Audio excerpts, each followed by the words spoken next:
Black Lives Matter, as you know, is the left-wing organization behind the protests and riots that ravaged the country last summer, particularly in Democrat-run cities.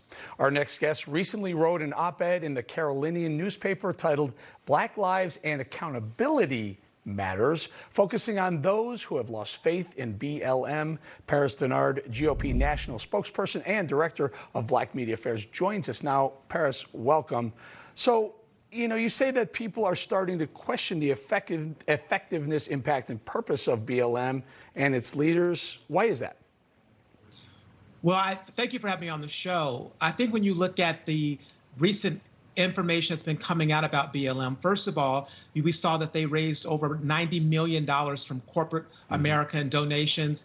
And a lot of people are saying, where is that money going? It did not go to community organizations. It did not go to families that have been impacted. In fact, Samira Rice and the father of Michael Brown, that Samira Rice is Tamir Rice's mother. They are pushing back on Black Lives Matter. They're wanting them to give money to these families. Matter of fact, Samira Rice went on to say that she doesn't have any faith in these people because she believes that Black Lives Matter and other ones are basically charlatans and are fake and fraudulent. And I go into more details about what she said in my op-ed.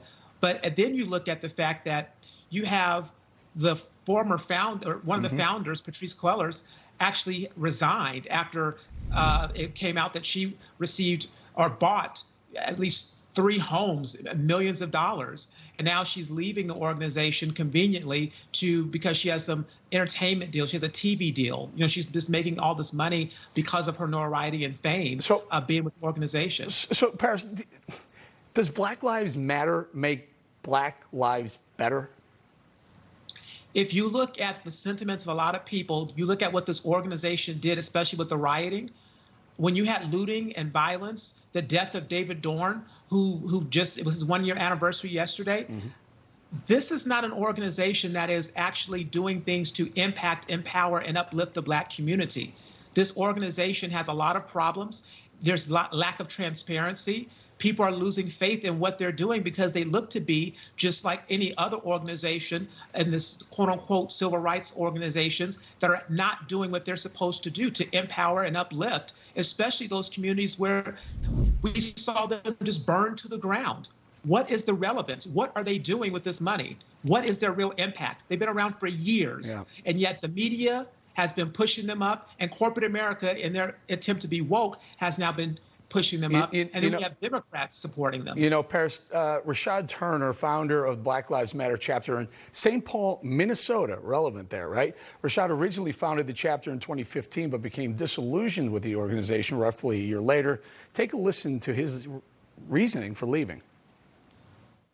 I was an insider in Black Lives Matter, and I learned the ugly truth. The moratorium on charter schools does not support rebuilding the Black family, but it does create barriers to a better education for Black children. And so I got about a minute or so, Paris, and that's what I was referencing in my last question. Does BLM make Black lives better? And Rashad says maybe not.